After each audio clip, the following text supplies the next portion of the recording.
spooky. Spooky girls. We have Welcome returned. back. Welcome Um, back. Thank you for your patience with our hiatus and our late episode today, as I immediately got the flu upon returning home from hmm Morocco. Yeah. So, um, Perfect my timing. my voice is sounding nice and spooky today. I'm gonna be muting myself a lot when I have coughing attacks. Yeah. Um, but ignore my Kermit the Frog voice and sniffling. Hee hee. We love it. It's, Okay, good. yeah. And in case you've forgotten, I'm Olivia, And I'm Amy. And what and is this is this? Girls Girls Gone Gone Spooky. Spooky. And what is this? What is this? What is What this? are we doing? Well, Amy and I were just discussing the news, talking about the news. hmm There's some creepy shit happening in the Yeah. world. Disturbing stuff lately. Some disturbing, like real life, non paranormal, Yeah. disturbing shit. So hmm let's take a break from that Yep. and talk about some paranormal spooky shit. Yeah. I like that I better love, than real I love life that. Me too. real life creepy Not stuff. that we don't believe that paranormal stuff isn't real, because we do, Yes, that's right. but it's different. It's different. Yeah, it's very different from being murdered or Yeah, yeah, yeah. awful. Not that part's not cool. No. Um, that part's not cool. Murder isn't cool, guys. Don't do No. murder. Um, Don't do well, murder. before we get into the episode, we have hmm a good theme today, I feel. hmm But I wanted to share a little bit about my seance experience because I Oh never did. yeah. Yes, I want to So, hear. okay, so Amy for my birthday got me tickets to the James White seance at a hmm place called the Howland Inn here in Toronto. hmm And what an experience it was. It Was was it so scary? Yes, it was so scary. Oh my It was god. so scary. So let me just preface this by saying, like, this man is a mentalist. Like, that's Mm. literally his job. So, like, you go into it knowing that, like, it's kind of rigged, right? Like, it hmm has to be rigged. Yeah. So he picks different locations every year and he hosts these seances. And I will say though, it is well done. Like so well done. Like Yeah, like convincing that so it's convincing. yeah, Like huh. I don't know how they did some of the stuff that they did. Wow. Like oh my god. So I don't even know where to start. Like so it starts like you meet outside like on the corner and then you walk to the location and then you're like in this like waiting room where they like have a little like makeshift gift shop kind of, and they have these super cute little like seance board like Ouija board Oh. keychains. I was like, I feel like I Cute. excuse me, so cute. So then the actual seance piece starts, and so the whole idea is that you kind of walk through the house to get like a baseline sensation. And Mhm. like he asks everyone to like be vocal because he's like a lot of times like when you're walking through something like this, like one person will feel something and someone else will feel it too, but because no one says it, then no one Mhm. knows, or they think like, oh, I just imagined it. But like if it's a shared experience, like just be Mhm. vocal about it, even if it's something small, even if you think it's nothing. So getting kind of a baseline through the house, and people are getting sensations of like, oh, it feels like someone like breathed on me, or like, Mhm. just like weird stuff like that, or like at one point like someone went into a room and like the door, I think they like bumped the door closed, like they closed it, it wasn't scary, but the Yeah. door had been unlocked and then it locked, and we were Hmm. like, what the fuck, like how did it get locked, and then they were like Yeah. locked in the room. Oh It god. was like just like weird shit like that where we were like, don't love that. Mhm. So then the scariest thing though, so we spent some time, so he said he has like a storage room basically filled with like haunted and cursed objects. Mm.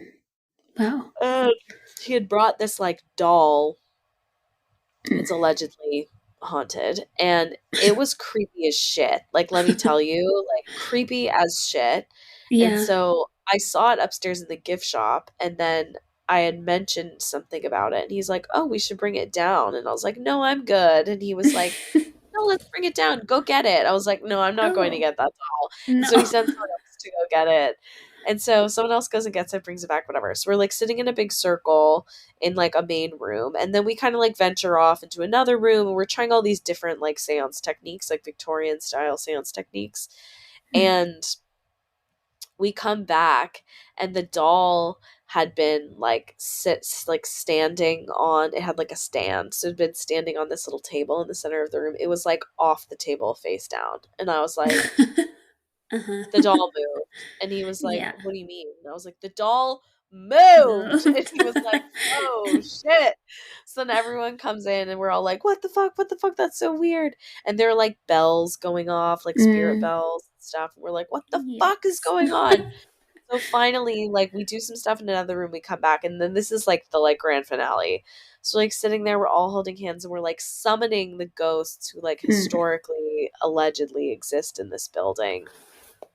And it gets so fucking freaky. Like asking questions, the bells going off, like asking questions, like something's knocking on like a wall, and then like Mhm. suddenly like escalates. Like the room starts getting a lot darker, and then like things are flying off the shelves. Oh Like there's God. this like blender sound coming from the kitchen behind me, and people are like screaming like freaking the fuck out. Like everyone was so freaked out. Like the rocking chair was moving. Like it was Mm. like I just don't even like I know I recognize logically that like these things exist as entertainment, and like Mhm.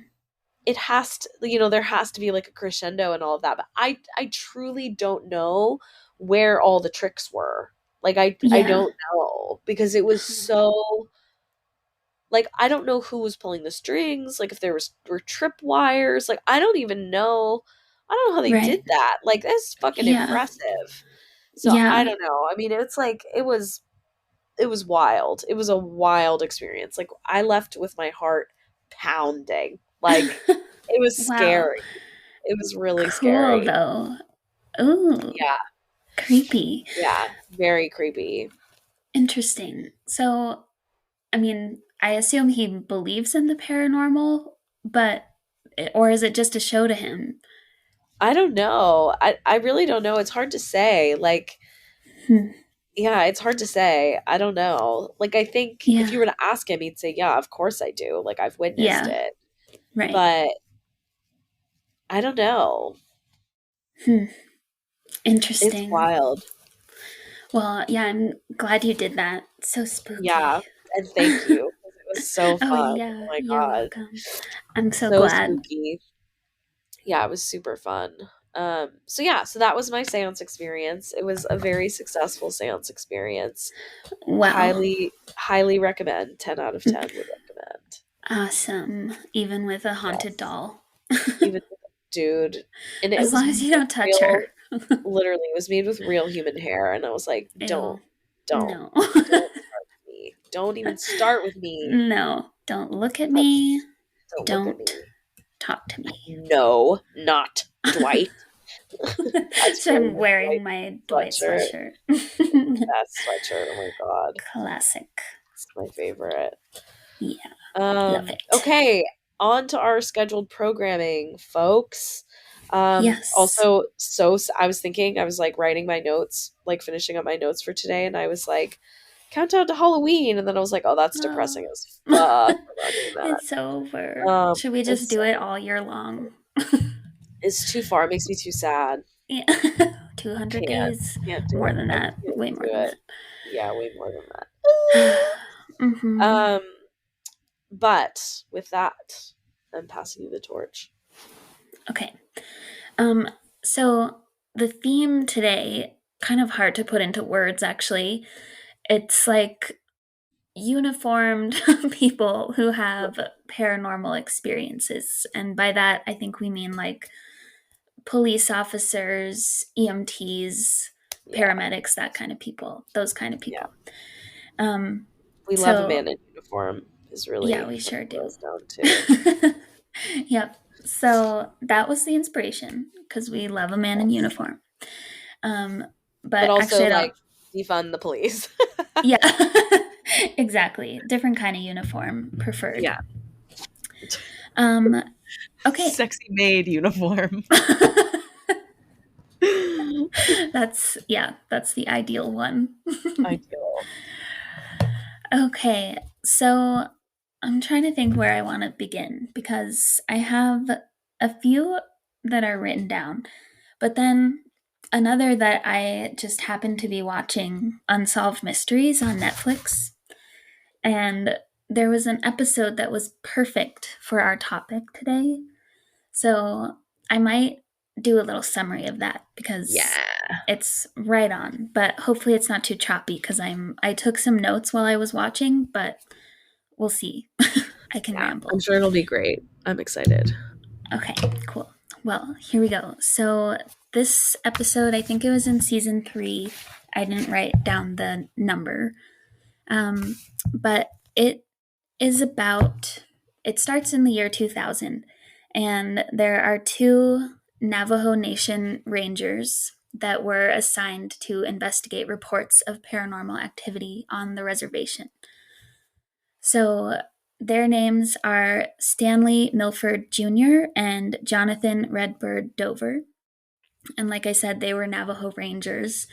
Um, and they were assigned specifically to this, I guess, investigative team to look at this paranormal activity on the reservation because there were some complaints from people living on the reservation about their failure to act on these things up to this point. So they acknowledged at the beginning that, and I think we know from previous episodes, that there are certain things in Navajo culture and lore that are taboo to talk about. And so I want to acknowledge that we are aware of that, and so were Stan and John, the Rangers in this story. And obviously, they are of Navajo descent, but they were not raised on the reservation, so Oh, they didn't interesting. grow up with like staunch traditions, Mhm.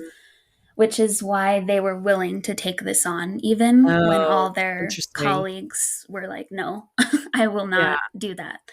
So, yeah, that was just an interesting start to the story. But the main reason that they put together this task force, I guess, was that there were over 30 people in this area of the reservation along the San Juan River that reported seeing Bigfoot. So Our favorite. Our he's favorite back. cryptid. I know he's here.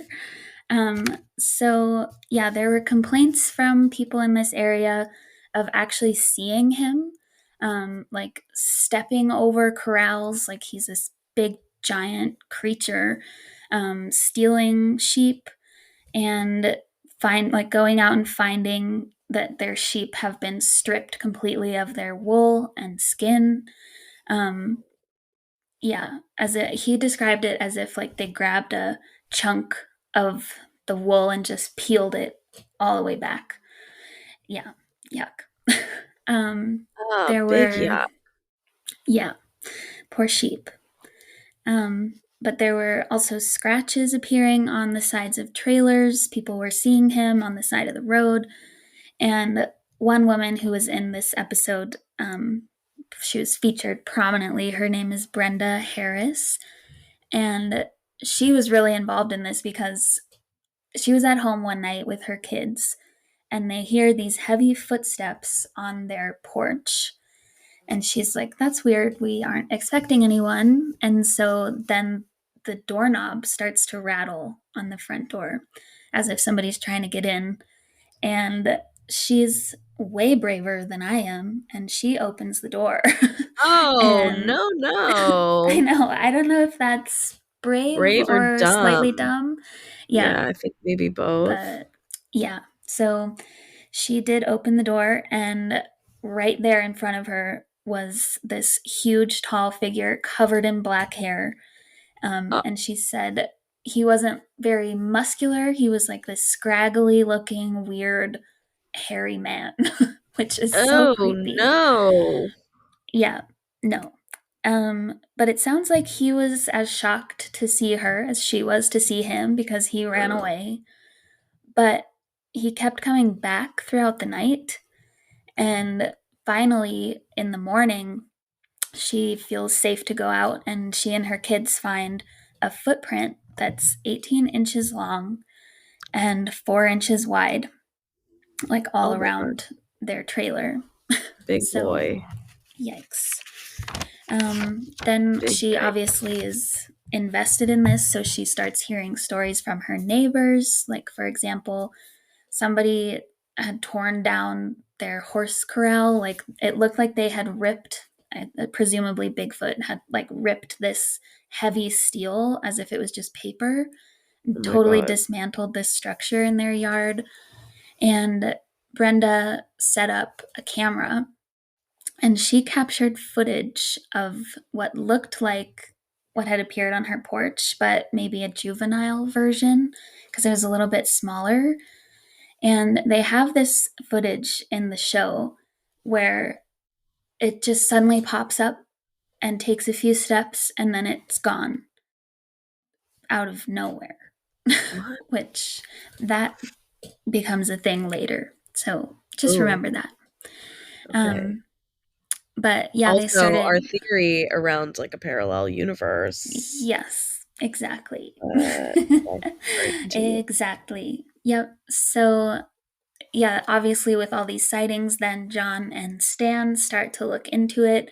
They go out, they find footprints that are 21 inches long in these like Jesus. ditches and stuff. Yeah. So they're finding such weird stuff. And they also find a tuft of hair and some barbed wire, and they get it tested, and it just comes back with no known match in the database. They just describe it as an unknown carnivore. So What the fuck? creepy, right? Because, That's crazy. yeah, and this database contains DNA of like Every animal. everything. Yeah, so very odd. What the fuck? Okay. Mm-hmm. Wow. I'm Yep, convinced. yep, I same. know I know my if my uncle is listening to this, he's somewhere shaking his head at me, but I believe it. Yeah, well, Take that, Scott. let's. He should write in and tell us how to explain Yeah. unidentifiable hair Explain and that, Scott. footprints. Yeah, Explain explain it it to to me. us. Yeah, I would be curious to hear actually. So if he wants Me to write too. in, please Yeah, do. actually though, Scott, tell us, please. Unknown Yeah. carnivore. Explain that. Yep. Okay. So then the next thing, at the same time that these Bigfoot sightings are happening, there's also an increase in the number of UFO sightings that people are reporting. Oh. So people see like lights on the horizon, these lights that follow their car, things that just shoot through Oh. the sky, but not like a shooting star, just unidentified Yeah. objects. Um, and yeah, Stan and John, they had to investigate this one particular case where this woman, she described this light following her car and then stopping right in front of her and then like shooting off at a diagonal. And she woke up the next day with a horrible migraine and she had never had headaches before. So they go and check her car for like magnetic anomalies and whatever, trying to explain what she saw. And they find there's two like hot spots, I guess, on her car that are in a perfect diagonal right through the driver's seat. So when this thing Whoa. shot off at a diagonal, it might have gone like right through Through her. her. Yeah, which it sounds so crazy when I'm like recounting all of this, but I mean, she was freaked out and there's no way to explain what she saw. Yeah. So, I don't know. I would watch the episode for sure. Wow. Um and then I'm going to skip one part that was about skinwalkers because we have talked about that before, and Yeah. that's the thing that's kind of taboo to talk about. So we'll skip that. Yeah. But if you want to see it, it's in the episode. And then the last part of this episode was an actual haunting, like a ghost or a Ooh, okay. poltergeist.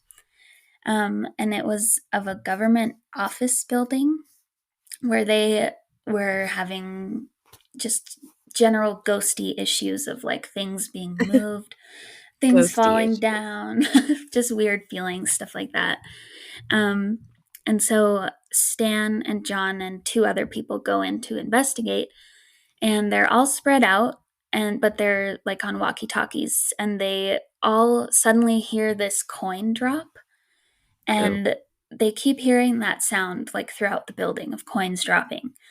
And then they start seeing the coins on the ground, and then they start seeing them falling out of nowhere. And What the then fuck? Stan gets hit with one in his back as if somebody threw it at him, but somebody was facing Stan when this happened and there was nobody back there to throw it. So bizarre. And what the hell? Yeah. So this part I wasn't quite clear about whether Stan ended up taking the coins from this building to his home or if the phenomena just followed him home, because at his house coins started appearing out of nowhere and falling and just being on the ground when he hadn't put coins there, things like that. Oh my god, stress. Yeah. So that kind of, at the very end, they did not focus on this too much, but they were talking about the parallel universe, or like passageways through where we are to wherever else there is. And that's why the Bigfoot suddenly appeared and disappeared in that footage. That's where these coins that weren't there before are coming from. Things like that. So that's basically that. And they, as men in uniform, you tend to think of them as being like a kind of down to earth type of people. But obviously, they have these crazy stories to share. The hell? Yeah. But yeah, Unsolved Mysteries Season 3. You should watch it. Wow. Okay, sure. Yeah, I'm definitely going to. That sounds so good. Yeah, because they have a few other episodes, mostly about UFOs, which aliens. We like those as well. Aliens. But yeah, so that was that episode. But then I have a few written stories that I found online, kind of a combination from BuzzFeed and like, I think it was officer.com or something, which who knew that existed. Officer.com. Officer.com. It sounds like a porn site. Yeah. It does, kind of. I promise that's not what it was. So funny. Okay, let me pick a good one. So this one is from Marco Castillo. And he said, I've seen a lot of things in my career, things that would make a citizen doubt my sanity. From being dispatched to chase a UFO to responding to calls of ghosts. But the most unusual thing that happened to me was witnessed by several officers and a dispatcher. One evening, I had brought in a guy for domestic violence, and as he was a bit rowdy, I was joined in booking by the sergeant and another patrolman. I'm in the process of booking Mr. Tough Guy, that's his nickname for him, when I glanced into cell number 1. There was a guy in there, short haircut, glasses, and a white t-shirt, just staring at us. I ignored him because I didn't want him to start banging on the window or demanding a phone call or something. So I finished the booking process and escort Mr. Tough Guy to his cell, walking past cell number 1. The guy in cell number 1 just stood there, never saying a word or moving. We all then leave booking and go about our business. Sometime later, Sergeant asks me to check the paperwork for the prisoners to see if any were ready to transport to the county jail. I grab the paperwork and go into booking to do a head count. Cell number 1 is empty. I panic and tell the sergeant, who also panics, and he and I begin to make phone calls to the detectives to see if they had moved the guy or had released him. They all say they didn't go into booking at all. I then checked the computer and paperwork again, and the head count was accurate. No one had been placed in cell number 1. We go to the dispatch office to check the surveillance video for booking. We rewind the footage to where I can be seen booking my prisoner. We fast forward to the point in the video where we all walk out. As soon as we walk past the door, the guy in number 1 blinks out of existence. So he's on the footage? Yeah, he's on the footage and then gone out of the cell. Yeah. What the fuck? Also, it keeps going. So, when we tried to transfer the video to a DVD and USB drive, the guy in the cell did not appear. We still hear and see stuff every now and then, and prisoners in the detox tank can be seen talking to someone in the direction of cell number 1, even though it appears empty. So it's like he haunts one specific cell. Oh. Very creepy. My god, creepy AF. Oh my Yeah. god, oh my god. Okay, wow, that's a good one. Yeah, that would make me question for sure. Okay, let's see. I have a few others. Okay. This one's pretty quick. I think this is from BuzzFeed, and her username is Jules. Jules. Yeah, she says, "Nurse here. I worked at the night shift when a ward patient's relative came running to the nurse's station in a panic. 'Nurse, come quick,' she cried. 'What happened? You have to see it for yourself.' I ran to the ward where this little old lady patient was crying and holding on to the bed for dear life. Her bed was shaking." Now, you're probably thinking that the lady was the one causing all the shaking, but she was this frail, practically emaciated thing. She couldn't have barely rattled the bed rails. The ward had only 2 other patients in it and their respective watchers. Everyone was huddled in a corner, shaking in fright. Apparently, that particular ward was seldom used, and the bed that old lady lay in was rarely occupied. People who have laid in it complained of nightmares where they hear screams and laughter of angry children. I guess some restless spirit called dibs on that particular bed. Oh, Creepy. that's creepy as fuck. Yeah, yikes. Big yikes. Yeah, poor old lady getting shaken around like that. Not Yeah, good. what the heck? Yeah. Okay, I have one really fast one and then one more to end. So, where did it just go? I scrolled away. Hello. Hang on. Okay, this is from Anonymous. So, they wrote, "LPN here. I work in long-term care currently. A lot of palliative residents always claim to hallucinate either small dogs or children eating ice cream before they die. It's always facility specific too. At one facility I work at, I've had about 6 to 7 residents claim to see a little girl eating ice cream, then they die that night." What? Yikes. But then they wrote, "I'm going to find that little shit. She is causing me so much paperwork." But still, how creepy. Who is that little girl? So fucking creepy. Not good. I don't like that. No. So hopefully, if you have a vision of some girl eating ice cream, watch out. Yikes. Okay. Yeah, what the fuck? Now, last one, and they have the worst username. It's "Come in me, bro." Ew, God. So, okay, they wrote, "I worked for a short time as an EMT who spent most of my time with transfers.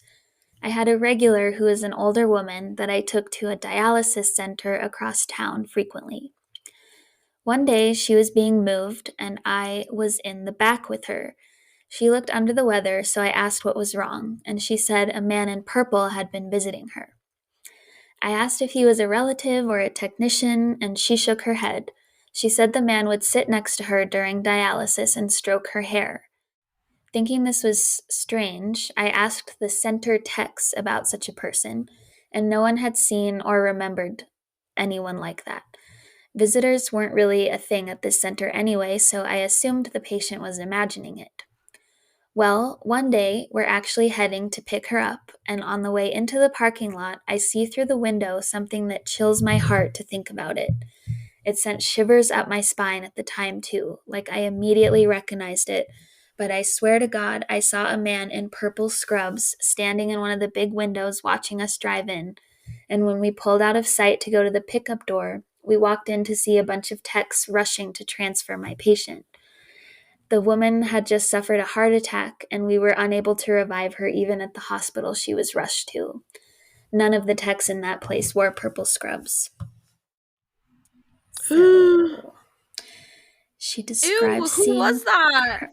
her. Whoever he was, I don't know, taking her to the next life, next dimension. Scary. I don't like that. But yeah, I guess I'm not that surprised that there are many nurses who see things since they deal with death probably every single day. Yeah, It's, yeah, I'm not surprised, but scary stories for that's a sure. good point. Oh God. Yeah. Well, your turn. Okay. I think I had it was police1.com I think was the site Yeah. cuz yeah, You I had one of had a couple those? from that one too. Okay. Um okay, let's dive right in. Yes. Um okay, so I have actually I'll start with these and then I'll come back cuz I have a couple forest ranger ones too cuz I mean they're in uniform also. Yeah. And I have one like really kind of funny one to, to end Okay. on, so I'll end with those. Um, Okay. Perfect. really makes me giggle. It's not paranormal at all, but it's hilarious. Okay. Okay, Can't so wait. starting with the Popo. So this is from Meredith Shearman. Several years ago, I took a 911 call for a family reporting their teenage daughter was possessed. They claimed no possibility of drugs or a history of mental health issues, which I, of course, didn't believe for a second. Family members were holding her down, and I could hear two people screaming at each other in the background. I asked the caller I asked the caller to tell whoever was yelling at her to stop. The caller said, "It's her." I responded that I knew it was her, but whoever it was yelling at her at the same time needed to stop. The caller again said, "It's her. Both voices are her." I Hmm. kid you not, it was the creepiest thing I've ever heard. I've been doing this for 25 years and I've heard many bizarre things. I know of man's inhumanity and the horrible things people do to each other, but this was a different kind of evil. I was clearly hearing a young girl screaming at the same time as an adult male was yelling back. I couldn't Hmm. understand either language, but they were clearly two different voices. The family swore both voices were coming from her at the same time. It made my skin crawl. The lieutenant listened to the tape later and he looked at me and said, "Do you ever wonder?" Yes, yes, I really do. That's so Yeah, that is creepy. so scary. I picked that one out as well So and skipped it. So Mhm. scary. So scary. Um, okay, let's see. I put some of these kind of out of order, so I want to see. Which one is this?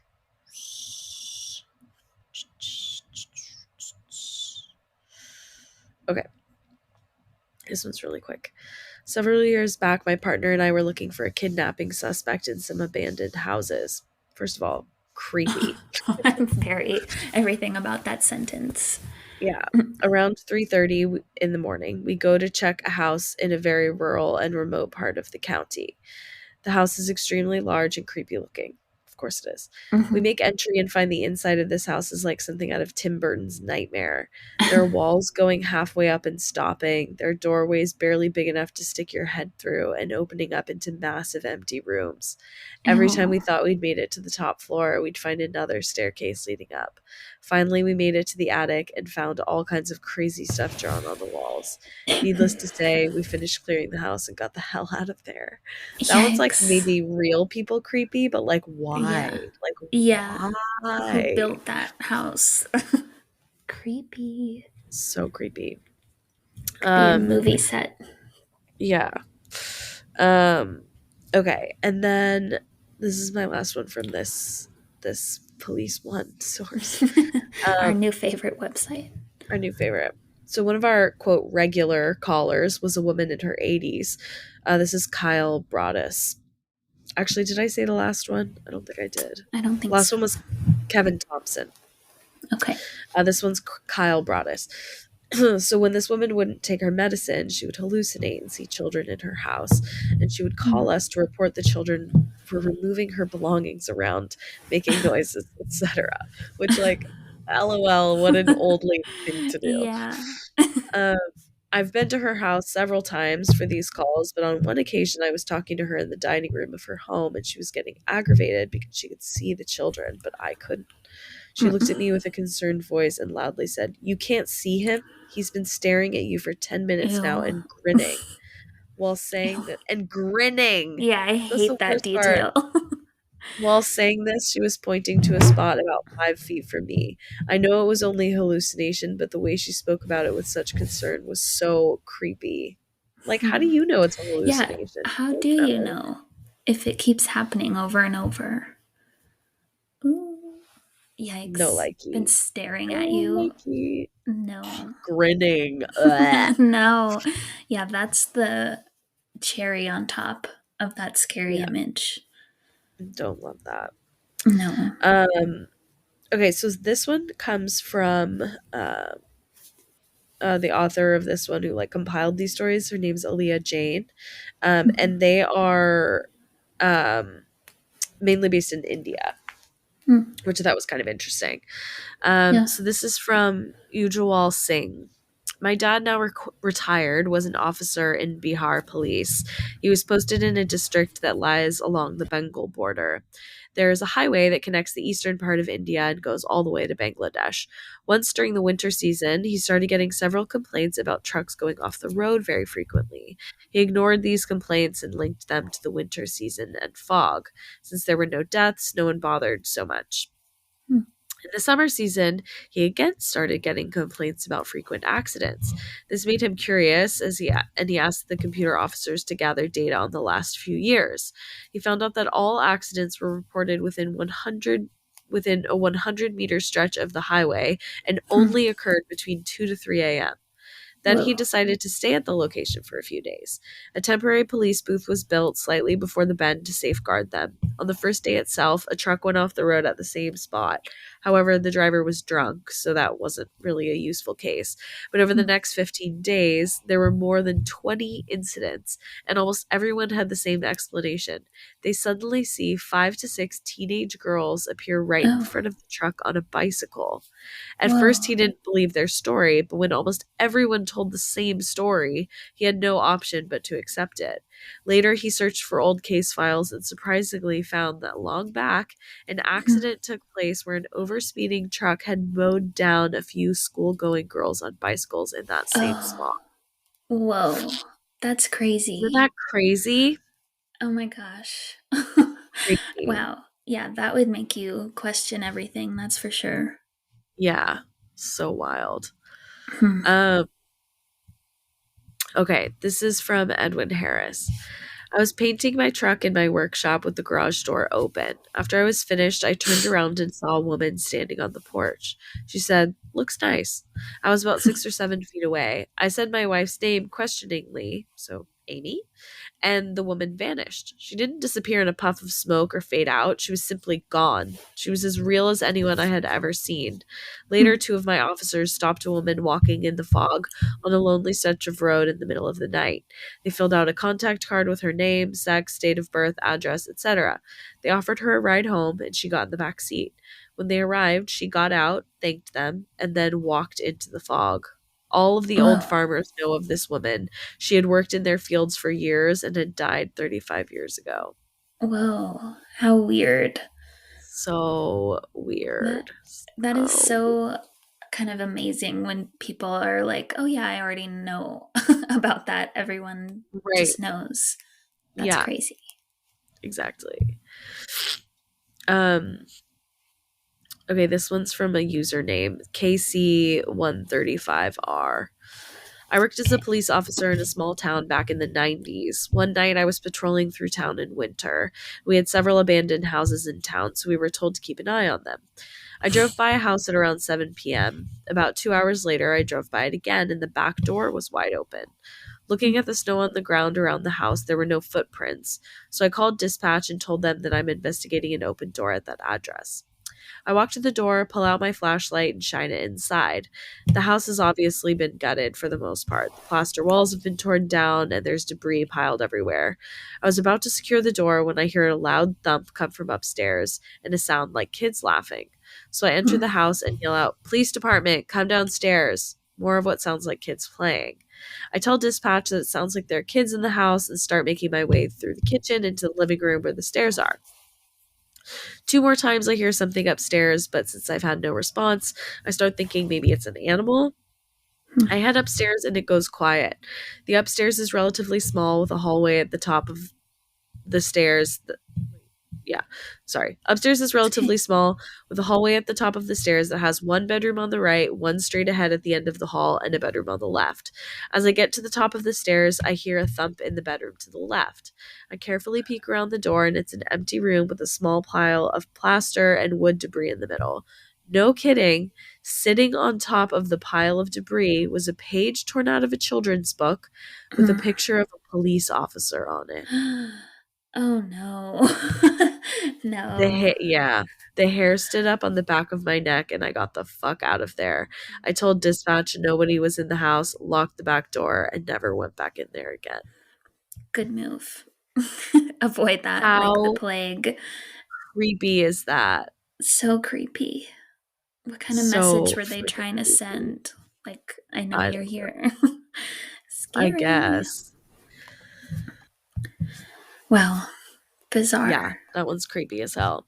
Mhm. Okay. So this one doesn't have an author. Okay. So this one is called The Key Holder. Myself and a buddy on my squad responded to an alarm. The incident location was an old office type building that had been converted to a doctor's office. There was a pharmacy attached to it. Our dispatch received a motion signal from an upstairs office. Key holder arrives on scene and we go in to secure the building. The stairs were locked behind a door that, of course, the key holder didn't have keys to, so we took the elevator up to the second floor. Not the most tactically sound option, I know. Elevator opens to a pitch black hallway, except for one overhead light at the end of the hall. We start checking doors, and so far, all are secured. We get to the last office, and sure enough, the door's unlocked. We make entry and observe it to be an unused office. The door opens to a sizable waiting room and reception area. There are about 10 or 12 exam rooms, all cleared with no hiccups. We exit the office, and immediately something seems off. That's when I realized the overhead light at the end of our hallway that had been on was now off, replaced by another light over by the elevators. I look at my squad mate and he is completely white. I asked him what's wrong, and he says, "Weren't all those doors we just checked closed and locked?" I tell him, "Yeah." So my buddy says, "Well, now they're all open." Sure enough, I turn around and all the offices down the hallway we had just checked were now standing open. We start clearing offices and securing offices. We finish the last office, and on our way out, just before we turn the corner to get to the waiting area, the main door just slams shut. Then our radios start going nuts with some kind of static feedback. Now I just want to get the hell out of there. We get back in the elevator and head down to the first floor to make contact with the key holder again. However, the key holder is nowhere to be found. I contact dispatch and request a callback number for the key holder so I can advise him of what we found. Dispatch states that the key holder was still en route to us and was advising an ETA of 5 minutes. I What? advised dispatch that we had already been out with the key holder. Dispatch requests I give them a call. I call, and she tells me there is no way we were out with a key holder. She states that the alarm company had only just made contact with one. Eventually, the real key holder arrives on scene, and I ask her about the man that had just let us into the building, the first key holder. She asked me to describe him, so I did. She states that sounds like one of the doctors that used to lease the office on the second floor at the end of the hall. She then states that he had committed suicide at his summer home several days ago. Oh, wow. Oh All my crazy gosh. that. That is so crazy. Wow. Mhm. And when you're in like law enforcement or whatever it is, you go to work expecting that you could have scary encounters with people, but Right. then when it's not a person, but it's just as Right. scary, that's so Uh-huh. disturbing. Yeah. Wow. Yeah. Yikes. That's a good one. Crazy. Yeah. So that one's creepy as hell. Mhm. Um, okay. This one's called The Shadow Man. I was sitting, No. yeah, I was sitting in the flat of a hill monitoring traffic. It was about 2 or 3 a.m. Where I was sitting, it's a well known spot where an unsolved murder victim was found about 26 years ago. No other officers would sit here, even though citizens are constantly doing probably 20 miles per hour or more over the speed limit in this area. As I was sitting here, I saw a shadow cross the back of my unit, coming from the passenger side. Almost immediately afterwards, the shadow came up the driver's side of my unit and then across the front. Mind you, it's completely dark in this area, and the only lighting around me is from the moon. Thinking the worst, I turn on all my lights to light up the area to see if I can see who or what is around me. Nothing. I figured it was time to leave that area. Once I got to a lighted area, I stopped and realized that my camera was recording from where I hit my emergency lights. I reviewed the footage, and you can see where a figure starts from the driver front of my unit, and for a half second, the entire camera goes black, as if someone put their finger over the lens, and Nope. then it goes back to normal. Needless to say, I haven't gone back to that spot. No. So Wow. These are so so good. creepy. I know. There are also so many more. Like, I feel like I'm just, Yeah. like, picking some, but I'm like, Mhm. "Oh, there are Yeah, I know. so many." I think on that policeone.com Yeah, website, there there was were like 6 so parts or many. something. Yes, there Yeah. were so many of them. We may have to do a part 2. Yeah, I love it. These are fascinating. Yeah, wild. Um, I feel sorry, I feel like some of these I put, like, in a really weird order. Yeah, that's I'm okay. trying to make them make sense. Um, No problem. okay. I think it's time to move on to our forest rangers. Yes. Let's hear it. Um, okay. So some of these are like, yeah, some of these are like, they're all pretty short, and some of them are like paranormal or like paranormal adjacent, but they're all like odd, like Yeah. very odd and like a little creepy. So this actually comes from an archaeologist. He was like, I'm not a camper or a ranger, but kind of close. Yeah. A few years back, we were doing a massive survey in the middle of nowhere in the interior of British Columbia, Canada. All the crew had gone home, and it was just my boss and myself left for a few days to follow up and confirm some coordinates and finish some mapping. We head out from the motel an hour or so into the bush in the middle of nowhere along deactivated logging roads. The closest town is miles and miles away. We hike out to this one area we had found a few weeks previously. For some reason, the whole area just felt off. So we get down to business, and about 15 minutes after being hunched over mapping, there's this weird, deafening whomp sound. Like I could feel pressure in my ears. I immediately looked at my boss about 20 feet away, and he was as white as a ghost staring back at me. While standing there, it happens again. Whomp! Ear pressure and chest pressure, like I was just being squeezed. Chills erupt all over my body, and every hair is standing on end. My boss just looked at me and says, "Let's go." We grab all of our stuff and speed hike back to the truck. We never discussed it. No clue what it was, but I've never been so freaked out in my life. 10 years Whoa. later, and I still get the chills. Huh. And no idea what it was. Yeah, Yikes. very weird. Very, very weird. Hmm. Um, okay. This happened about 8 years ago when I was 21 and working as a camp counselor, so technically in uniform, for Yeah. Camp Tommy in Fishkill, New York. The place is basically a bunch of cabins in the woods on top of a mountain, each cabin a half mile apart from the other, so you're pretty isolated. One night, about 1 a.m., I was sneaking off to meet my camp girlfriend. You're supposed to stay in your cabins after 10 p.m., as was usual, and was cutting through some woods to get to her cabin. Suddenly, I heard rustling in the woods and stopped to investigate it. There are, of course, bears and other animals around, so I was expecting something like that. This 3 foot tall humanoid looking thing Oh. jumps out of the bushes suddenly and looks at me. It's too dark for me to make out any of its features clearly, other than it was standing on 2 feet, had 2 arms, and basically just looked like a miniature person without any features. It just looked Ew. solid black. If it had clothes on, I would have been able to notice that. I was curious what it was, so I started walking towards it, and it spooked, bolting back into the woods. I'll never forget how mechanical it looked as it took off running. Its whole body basically shifted 90 degrees, like if someone was doing the robot dance, and it just took off.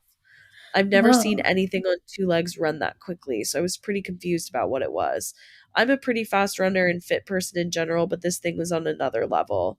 As much as I try to make sense of it, I still to this day have no idea what it was. It was so seemingly human, but too small to be a human. 3 feet tall seems accurate. And I don't know how a human could run that fast anyway. I have no idea what it was, but it's always really bothered me.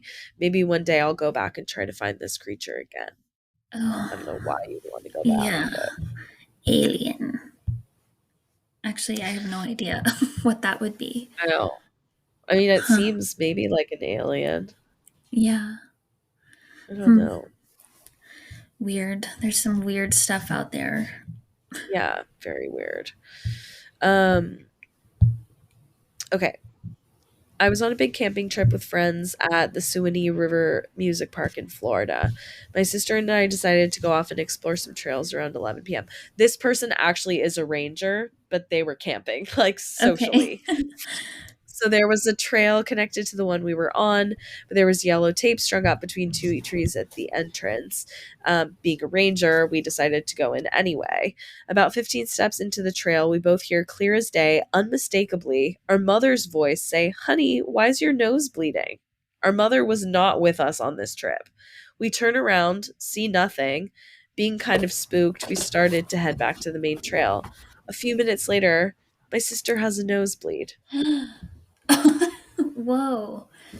Isn't that Crazy. weird? Oh God. Their Yeah, mom. yeah. Oh, how do you even explain that one either? I don't know. Oh I don't God. know. Ooh, scary. Yeah. Okay. I was a park ranger on a small island, the only year-round resident, which like yikes. Um, Private boat access only with no bridge or ferries. It became crowded in summer, but we'd empty out completely when the weather turned. I loved the off season with 400 acres all to myself. No phone, no internet. Sounds terrifying. Sometimes though, I would get bored. I'd go out at night without a flashlight and challenge myself to hike the entire island in the dark. There was moonlight to navigate by. Like, this man is fucking bold. He's a different specimen. Yeah, seriously. There was moonlight to navigate by, but there was also a stretch of the main trail that passed through the oldest trees on the island where I'd be plunged into total darkness. I was in the old forest one night when I heard something behind me. I turned, nothing there. Turned back, and something brushed my face.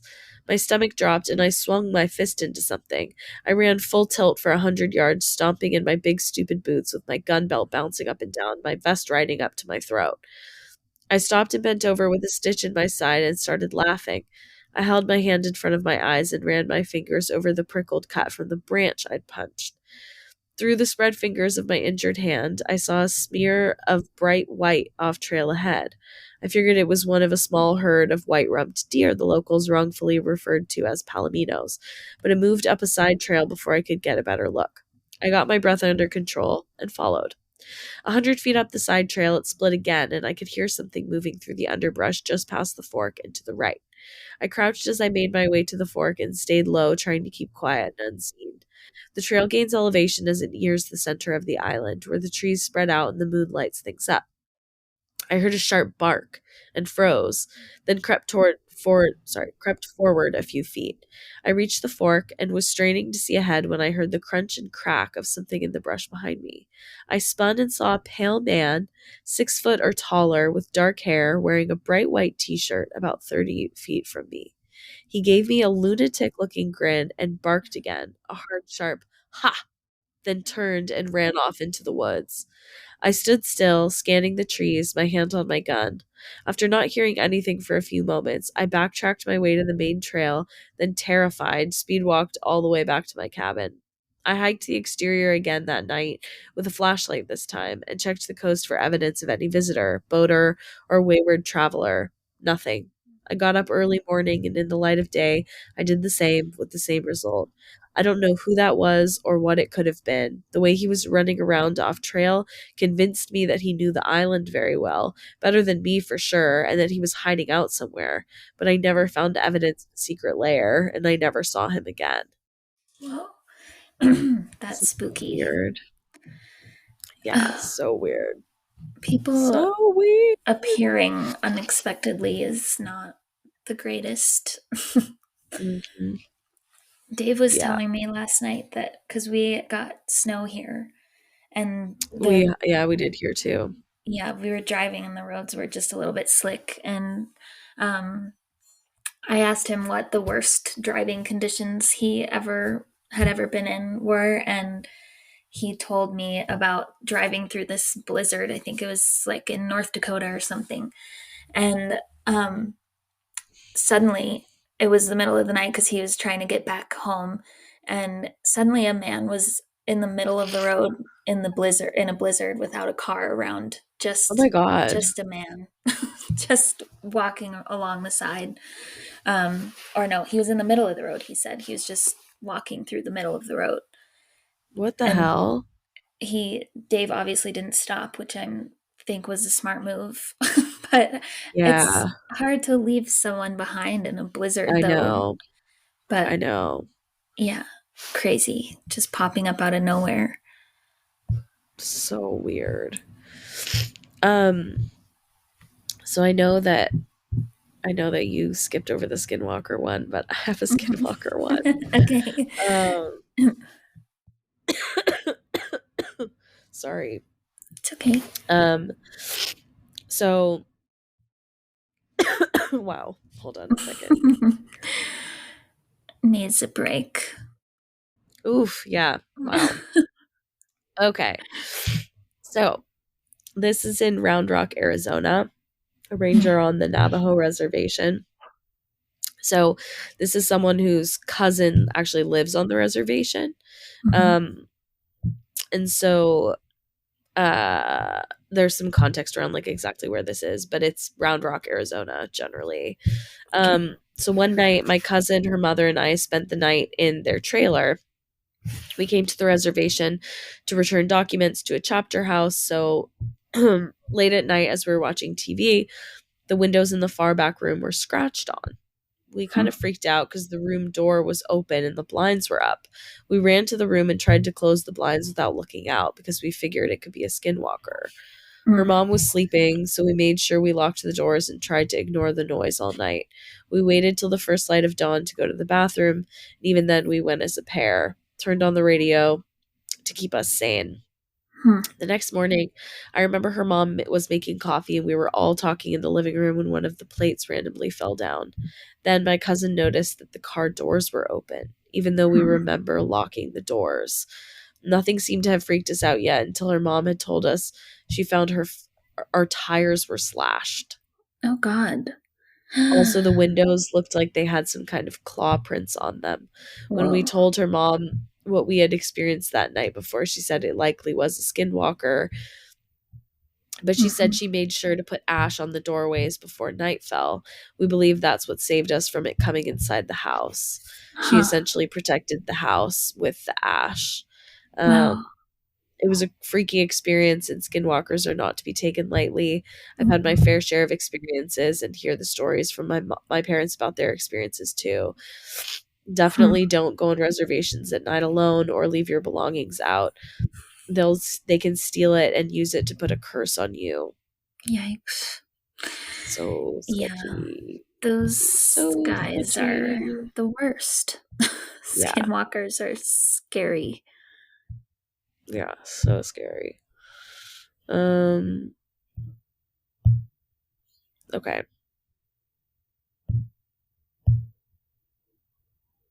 This is the one I want.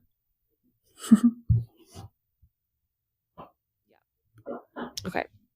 I only have a couple more. Okay. Um, my family is very outdoorsy, and every year we go to what we call hunting camp. This involves my brother, dad, myself, and close family friends, usually about 15 guys. We've been going to the same woods that my father and his dad went to over 30 years ago, and even camp in the same spot in Michigan.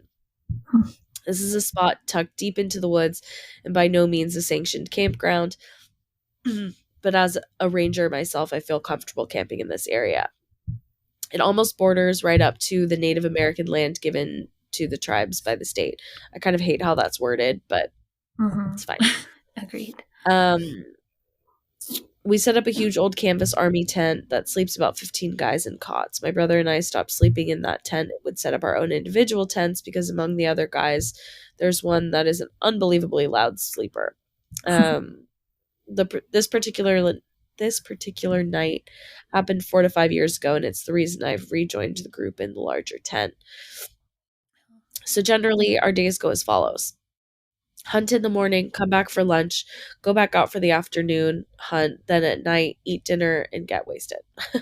We're up pretty late doing this, and when people get too drunk or tired, they peel off from the group and go to sleep. On this night, probably around 1 a.m., there are a few of us left by the fire, and we eventually decide to call it quits for the night. I'm a notoriously light sleeper, and it's difficult for me to fall asleep. So as I lay there trying my best to drift off and ignore the unexplainable noises you hear in the woods late at night, I heard one that simply cannot be ignored, and my heart begins to race. Off in the distance into the woods, a crunching noise grew louder and louder. It sounded just like footsteps, a crunch, crunch, crunch sound as it stepped on the fall leaves and twigs. Now, I'm not inexperienced when it comes to noises in the woods, obviously. This is clearly the noise of footsteps walking through the woods, and on this night there was no wind, just this crunching noise. It sounded like it was coming right towards me. It got much louder and clearer until it sounded like it was right outside my tent, and then it just stopped, and I could hear nothing else. At this point, I was panicking a bit, and I had a few options. I screamed for help at the risk of it being nothing and looking like a huge weenie once everyone wakes up. I lay there and try to ignore and sleep. I go out there to see for myself. I chose option 3. I quickly jumped out of my bag and scrambled to get out of the tent, ready to take on whatever might be waiting for me. But by the time I was out there, there was nothing. I just stood outside my tent with my flashlight looking through the dark forest, trying to spot anything that would have been the cause of the noise, but couldn't find a thing. Unhappily, I was forced to go back and try to sleep, not knowing what was out there. Now, the really creepy part was the next morning. My dad asked a buddy, Jim, what he was doing by the fire last night by himself. Jim said that he was never out there and was in the tent the whole night. My dad explained that he got up in the middle of the night and Jim was sitting by the fire alone. When he asked him what he was doing, he just continued to stare into the fire and said nothing. My dad didn't think too much of it and just went back to bed. That's when I told them what happened to me, but there wasn't really anything we could do to explain any of it, so we brushed it off. This is exactly how events happened with no exaggeration. Neither my dad nor Jim had any reason to make any of it up, and I absolutely believe them. Obviously, Goten or Wendigos come to mind, and I don't know what Goten are, so I feel like we I need to don't look that either. up. Yeah. Especially because of the proximity to the Indian land, but I'm not a superstitious person. I can't be, otherwise I'd never go into the woods again. We still camp in that same spot every year, and like I said, it's with everybody else in the big tent. We've had a few other occurrences that were weird, but definitely think those involved actual people. Wow. Interesting. Very weird. Yeah. I'm going to Very write down weird. Goten.